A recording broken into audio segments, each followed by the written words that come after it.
भारताच्या आक्रमक पवित्र्यानं पाकिस्तानी सेना अधिकाऱ्यांना धडकी. जम्मू काश्मीरमधील रहिवाशांच्या सुरक्षिततेसाठी विविध शहरांमध्ये कॅबिनेट मंत्र्यांची नियुक्ती.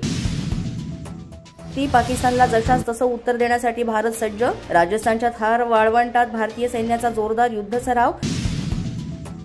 भारत आणि पाकिस्तानमध्ये तणावाची परिस्थिती निर्माण झाली आहे. खबरदारी म्हणून पाकिस्तानचा प्रवास न करण्याच्या रशियाच्या नागरिकांना सूचना देण्यात आल्या. पहलगाम हल्ल्याचा कट मीरपूर आणि रावळकोटमध्ये आखण्यात आला असल्याची शक्यता. सैफुल्ला कसूरीच्या आदेशावरून लष्कर हिजबुल्लाचे 5 प्रमुख कमांडर संशयाच्या भोवऱ्यात. कमांडर चौकशी आता सुरू आहे.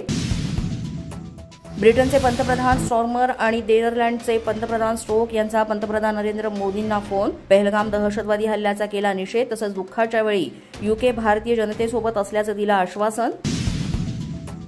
दिल्लीत राहुल गांधींच्या नेतृत्वात पहलगाममधील हल्ल्याच्या निषेधार्थ कॅन्डल मार्च. काँग्रेसचे महासचिव के.सी. वेणुगोपाल, उदित राज यांच्यासह अनेक नेते मार्चमध्ये सहभागी. आताच्या दहशतवादी हल्ल्यानंतर धर्माची चर्चा का? पहलगाम दहशतवादी हल्ल्यावरून शरद पवारांचा थेट सवाल. यापूर्वीही दहशतवादी हल्ले झाले तेव्हा धर्माची चर्चा झाली नव्हती, पवारांचं वक्तव्य. सुरक्षेतील कमतरता दूर करण्यासाठी सरकारसोबत शरद पवारांचं वक्तव्य. मात्र कोणताही निष्कर्ष काढताना सावधानता बाळगण्याच्याही पवारांच्या सूचना. ज्यांचे नातेवाईक मृत्युमुखी पडले त्यांनी काय सांगितलं हे शरद पवारांनी आधी ऐकावं. मुख्यमंत्री देवेंद्र फडणवीस यांची शरद पवारांच्या वक्तव्यावर प्रतिक्रिया.